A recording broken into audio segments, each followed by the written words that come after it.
أعوذ بالله من الشيطان الرجيم بسم الله الرحمن الرحيم الحمد لله الصلاة والسلام على رسول الله ثم أما بعد السلام عليكم ورحمة الله وبركاته. خب کتاب ریاض الصالحین حدیث 492. امام نووی رحمه الله در زیر این 492 92 حدیث می‌آورد، میگوید و عن ابی سعید المقبوری عن ابی هریره رضی الله عنه انه مر بقوم بین ایدیهم شاة مصلیة فدعوه فابى ان یأکل. میگد که از ابو سعید مقبوری از ابو هریره رضی الله عنه روایت میکند، میگد که انه قال مر بقومین بین ایدیهم، میگه گذشت به نزدیک قومی که در پیش اون قوم شاتون مسلیه بود، یعنی یک گوسفندی بریان شده، یک گوسفندی بریان کردگی، میگه در پیش اون قوم بود. حضرت ابو هریره رضی الله عنه گذشت. فدعوه، پس اون قوم حضرت ابو هریره را دعوت کردن برای گوشت خوری، برای گوشت بریان تناول کردن. فابا ان یأکل، پس روی گردانید. فابا، پس روی گردانید حضرت ابو هریره رضی الله عنه ان یأکل، این که تناول بکند از اون گوشت بریان. و قال، و گفت، یعنی سبب نخوردنش را ابو هریره رضی الله عنه گفت که خرج رسول الله صلی الله علیه و سلم من الدنیا ولم یشبع من خبز شعیری، یعنی که رفت رسول الله صلی الله علیه و سلم از دنیا ولم یشبع، بسیری نخورده بود، من خبز شعیری، یعنی که از نان جوین. رسول الله صلی الله علیه و سلم از دنیا رفت و با سری نون جوین را نخورد. گفته ابو هریره رضی الله عنه میگه از اون گوشت بریان روی گردانید و اون را تناول نکرد. رواه البخاری، و این حدیث را امام بخاری رحمه الله روایت کردگی هست. بعد از این حدیث 493 و عن انس رضی الله عنه قال، از انس رضی الله عنه روایت است که گفت لم یأکل النبی صلی الله علیه و سلم على خوان حتی مات، میگه که نخورده از پیغمبر صلی الله علیه و سلم بر بالای خوان تا زمان وفاتش، یعنی از دنیا گذشت و بر بالای خوان طعام خوردگی نیست. خوان چه؟ یعنی میزی طعام خوری، میزی طعام خوری را در بالاش رسول الله صلی الله علیه و سلم طعام خوردگی نیست. و ما اکل خبزا مرققا حتی مات، و همچنین انس رضی الله عنه میگه که و نخورده از پیغمبر صلی الله علیه و سلم خبزا، نانی را که مرقق باشد، یعنی نانی ملایم باشد. نان ملایم پیغمبر صلی الله علیه و سلم خوردگی نیست حتی مات، تا زمان وفاتش. رواه البخاری، و این حدیث را امام بخاری رحمه الله روایت کردگی هست. و فی روایت له، و در یک روایت دیگر از انس رضی الله عنه آمده است که میگوید ولا رأى شاة سمیطا بعینه قط، یعنی ندیده از پیغمبر صلی الله علیه و سلم گوسفند بریان را با چشمانش هرگز، یعنی تا وفاتش رسول الله صلی الله علیه و سلم با عین چشمانش گوسفند بریان را دیدگی نیست. خب بعد از این حدیث 494 و عن النعمان ابن بشیر رضی الله عنهما قال، از نعمان ابن بشیر رضی الله عنهما روایت است که گفت لقد رأيت نبيكم صلى الله عليه وسلم وما يجد من الدقل ما يملأ به بطنه، میگد که واقعا دیدم پیغمبرتان محمد صلی الله علیه و سلم را و ما یجد، و نمیافت، من الدقل، از پس صفت ترین خرما، ما یملأ به بطنه، چیزی که پر بکند، یعنی سیر بکند شکمش را. حتی خرمای پس صفت را رسول الله نمیافت که بسیری تناولش بکند. رواه مسلمون، این حدیث را امام مسلم رحمه الله روایت کردگی هست. پس این حدیث ها مش دلالت به این میکند که یعنی اون زمان چقدر زمان دشوار و مشکل و کمبغلی و ناداری ده ناداری بود که رسول الله در اون زمان وقت گذراندگی هست.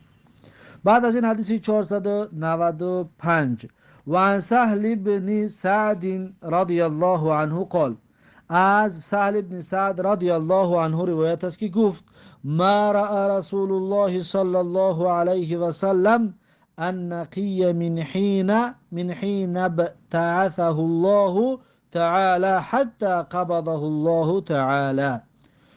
سهل ابن سعد ساعدی رضی الله عنه میگه ما رأى رسول الله، یعنی ندیده است رسول الله صلی الله علیه و سلم النقیه، یعنی نقی را رسول الله ندیده است. نقی یعنی چی؟ نقی آرد سفید را، آرد سفیدی غیلبال کردگی را میگه رسول الله صلی الله علیه و سلم ندیده است. ای کی؟ من حین ابتعثه الله تعالی، از زمانی که مبعوث کرد وی را الله سبحانه و تعالی، از زمانی که پیغمبر شد از اون زمان ندیده است. حتی قبضه الله تعالی، تا زمانی که الله سبحانه و تعالی روحش را قبض کرد، یعنی تا وفاتش رسول الله صلی الله علیه و سلم آردی سفیدی غیلبال کردگی را دیدگی نیست. فقیل له، پس گفته شد برای وی هل کان لکم فی عهد رسول الله صلی الله علیه و سلم مناخل، یعنی آیا سهل ابن سعد رضی الله عنه را، سهل ابن سعد رضی الله عنه را پرسان شدند که هل کان لکم، آیا شما داشتید در زمان پیغمبر صلی الله علیه و سلم مناخیل، یعنی غیلبال در زمان پیغمبر صلی الله علیه و سلم داشتید، یعنی که زیرا که اون نقی یعنی آردی سفید غیلبال کردگی، برای همین گشته سوالش کرد که آیا در زمان رسول الله صلی الله علیه و سلم غیلبال بود؟ قال ما رأى رسول الله صلی الله علیه و سلم منخلا من حين بتعثه الله تعالی حتی قبضه الله تعالی. میگه که جوابش در گفت که ما رأى رسول الله، ندیده از رسول الله صلی الله علیه و سلم منخلا یعنی غیلبال را، من حين بتعثه الله تعالی، از زمانی که مبعوث گردانید وی را الله سبحانه و تعالی، حتی قبضه الله تعالی، تا زمانی که الله سبحانه و تعالی روحش قبض کرد، تا وفاتش پیغمبر صلی الله علیه و سلم منخول را ندیده است، یعنی که غیلبال را ندیده است.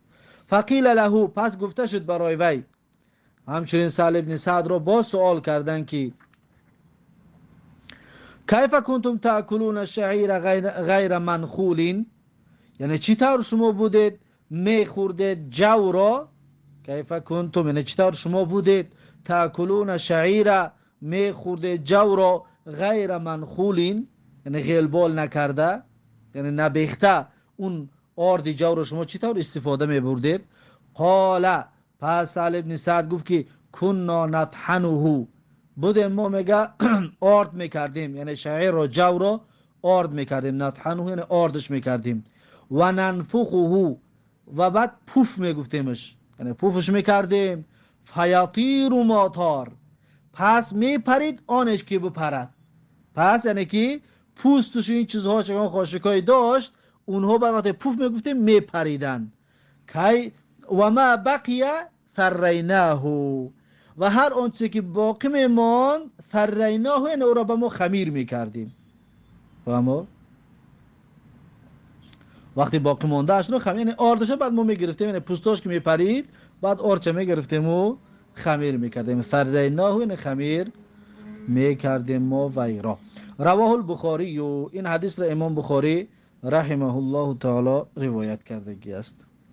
بعد از این در کلمه نقی که پیشتر گفتیم که آردی سفیدی غیلبال کردگی، میگه کلمه نقی هو بفتح نون و کسر القاف و تشدید الیا، یعنی حرکتاش، و هو الخبز الحوارا، یعنی که همین میگه نقی میگه نانی حوارا است، یعنی که نانی که از آردی سفید شدگی باشد، از آردی سفید شدگی را میگن النقی میگن.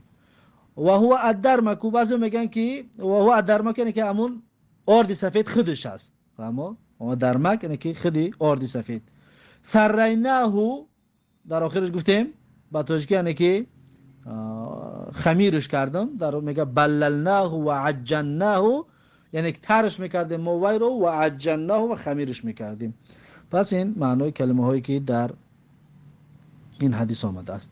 بعد از این حدیث 496 و عن ابی هریره رضی الله عنه قال، از ابو هریره رضی الله عنه روایت است که گفت خرج رسول الله صلی الله علیه و سلم ذات یوم او لیلة، میگه برآمد رسول الله صلی الله علیه و سلم یک روز یا یک شب، روز از روزها یا شب از شبها، میگه رسول الله صلی الله علیه و سلم برآمد. فاذا هو بابی بکر و عمر رضی الله عنهما، پس ناگهان پیغمبر صلی الله علیه و سلم ابوبکر و عمر رضی الله عنهما را دید. پس ناگهان دید پیغمبر صلی الله علیه و سلم ابوبکر و عمر رضی الله عنهما را. فقال، پس پیغمبر صلی الله علیه و سلم گفت، یعنی که هر دو اونها را که دید گفت که ما اخرجکما من بیوتکما هذه الساعه، گفت که چی برآورد، ما اخرجکما یعنی چی برآورد شما را هر دویتون را، من بیوتکما از خانه هایتان، هذه الساعه در این لحظه، در این لحظه دیر شب یا در این لحظه چی سبب شد که شما بیرون برآمدید؟ قالا، هر دوی اونها گفتن، یعنی حضرت ابوبکر و حضرت عمر رضی الله عنهما گفتن که الجوع یا رسول الله، یعنی گرسنگی رسول الله صلی الله علیه و سلم. قالا، و پیغمبر صلی الله علیه و سلم گفت که و انا یعنی و من هم همچنین، یعنی رسول الله صلی الله علیه و سلم بیرون برآمدگی بود از برای گرسنگی، یعنی گرسنه مونده بود بیرون برآمده بود. والذی نفسی بیده، اکنون پیغمبر صلی الله علیه و سلم یک قسم به ذاتی که نفس من در دست اون هست، لاخرجنی الذی اخرجکما، یعنی حتما من رو بیرون برآورد همون چیزی، الذی یعنی همون چیزی که اخرجکما هر دو شما را بیرون برآورد، یعنی گرسنگی مرم همچنین بیرون برآورد. قوما، پیغمبر صلی الله علیه و سلم گفت هر دویتون بخیزید، هر دویشان را، حضرت ابوبکر و عمر را پیغمبر گفتن بخیزید، برخیزید از جایهاتون. فقام معه، پس هر دوی اونها با پیغمبر صلی الله علیه و سلم یک جا خیستند. فاتا رجلا من الانصار، پس رفتن نزد یا به خانه مرد از انصاری، به خانه مرد از انصاری رفتن. فاذا هو لیس فی بیته، پس ناگهان اون مرد انصاری در خانه اش نبود، یعنی که رفتن در این هنگامی که در زمانی که پیغمبر خانه اون انصاری رفت، در این هنگام در این زمان انصاری در خانه اش نبود. فلما رأته المرأة قالت، پس زمانی که دید پیغمبر صلی الله علیه و سلم را زنی همون انصاری گفت، قالت، زنی انصاری گفت که مرحبا و اهلا، یعنی خوش آمدید. فقال لها رسول الله صلی الله علیه و سلم، پس گفت وی را رسول الله صلی الله علیه و سلم این فلانون، یعنی فلانی در کجا است؟ اما فلانی یعنی که این مرد انصاری که پیشون رفت، در بعضی روایت دیگر میگه که ابوالحیثم ابن تیهان بود، یعنی ابوالحیثم در کجا هست؟ این فلانو یعنی شوهر در کجا هست؟ قالت، اون زن گفت که ذهب یستعذب لنا الماء، یعنی رفت است برای ما را آب شیرین میارد. یستعذب یعنی طلب آب شیرین میکند برای ما، یعنی آب شیرین میارد برای ما را. اذ جاء الانصاری، در همین هنگام انصاری آمد، بگیم شوهر اون زن در همین هنگامی که پیغمبر پرسیده ایستاده بود که آمد. فنظر الی رسول الله صلی الله علیه و سلم و صاحبیه، پس نگاه کرد به رسول الله صلی الله علیه و سلم و دو رفیقش، دو همسفرش، یعنی که حضرت ابوبکر و حضرت عمر رو نگاه کرد و ثم قال، پس گفت همون مرد انصاری که الحمدلله، یعنی حمد و ستایش الله را، ما احد اليوم اکرم اضیافا منی، یعنی نیست کس امروز مهمان گرامی تر داشته باشد از من. اکرم اضیافا یعنی گرامی تر مهمان داشته باشد، منی از من دیده، یعنی گفت امروز گرامی ترین و با احترام ترین مهمان ها را من دارم. فانطلق، پس میگه همین ابوالحیثم، همین صاحب خانه میگه رفت. فجاءهم بعذق فیه بصر و تمر و رطب، فجاءهم، پس آورد نزدی پیغمبر و حضرت ابوبکر و حضرت عمر، بعذق یعنی یک خوشه خرما، یک خوشه خرما آورد که فیه در اون خوشه خرما بصر بود و تمر بود و رطب بود، هر سه این نوعهای خرما است. بصر، تمر، رطب نوعهای خرما است. بصر یعنی که خرمای نرسیدگی، بوسور خرمای نرسیده را میگن. تمر خرمای رسیدگی، خرمای پختگی.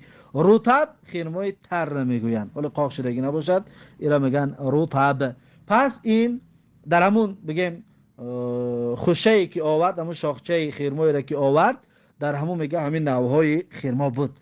فقال، پس پیغمبر صلی الله علیه و سلم، پس همون صاحب خانه گفت که کلو، یعنی بخورید از این. و اخذ المدیت، و اخذ المدیت، یعنی و گرفت صاحب خانه کارد رو، کارچه رو گرفت. فقال له رسول الله صلی الله علیه و سلم، پس میگه گفت و رسول الله صلی الله علیه و سلم که ایاک والحلوب، یعنی دور باش، با حذر باش از گوسفند شیرمیدادگی، از گوسفند شیرده، یعنی که وقتی دید کارد را که برای ذبح کردن مال رفته ایستاده است، بعد رسول الله گفت که ایاک، یعنی با حذر باش، یعنی دور باش، باز مبادا گوسفند شیرمیدادگی را ذبح نکنی. فذبح لهم، پس ذبح کرد صاحب خانه برای رسول الله و برای ابوبکر و عمر. فاکلوا من الشاتی، پس خوردن همه یک جا از اون گوسفند. و من ذلک العذق، و خوردن باز از همون خوشه خرمایی که نزشان آورده بودن. و شربوا، و آب نوشی کردن در اونجا. فلما ان شبعوا و رووا قال رسول الله صلی الله علیه وسلم لابی بکر و عمر رضی الله عنهما. فلما، پس زمانی که ان شبعوا، یعنی سیر کردن از طعام، سیر کردن. و رووا، یعنی که از آبم سیر کردن. قال رسول الله صلی الله علیه وسلم، پس میگه رسول الله صلی الله علیه وسلم گفت که از برای ابوبکر و عمر رضی الله عنهما گفت که والذی نفسی بیده، یعنی قسم به آن ذاتی که نفس من در دست اون هست، لتسالون عن هذا النعیم یوم القیامت، حتما پرسیده می شوید از این نعمت ها در روز قیامت. یعنی که اون نعمت هایی که از خرمای گوناگون و از اون گوسفندی که ذبح کردن، از بسیری خوردن، از نوشیدن، از این نعمت ها گفت حتما پرسیده می شوید. اخرجکم من بیوتکم الجوع، پیغمبر صلی الله علیه وسلم گفت که بیرون کرد شما را از خانه هایتان گرسنگی، گرسنه شدید، گرسنگی بی‌طاقت کرده شما را بیرون کرد. ثم لم ترجعوا حتى اصابكم هذا النعیم، پس شما باز نگشتید تا اینکه حتی اصابکم، تا اینکه به شما رسید این نعمت، این نعمت به شما رسید، یعنی که بگیم این نعمت ها را دریافت کردید و بعد از این اکنون خانه هاتون می روید. حتما از این نعمت الله تبارک و تعالی شما را در روز قیامت می پرسد. رواه مسلمون، این حدیث را امام مسلم روایت کردگی هست. بعد از این یک چند لغت را میارد که اون لغت را ترجمه کردیم. یستعذبو، یعنی طلب آب شیرین میکرد، برای آب شیرین رفته بود. العذق، یعنی که یک خوشه خرما. المدیتو یا المیدیتو، هر دوش گفتنش ممکن است، مدیه یا میدیه، یعنی که کارچه، سکین، کارچه. و الحلوب، یعنی که مالی که شیر میتید، مال شیرده.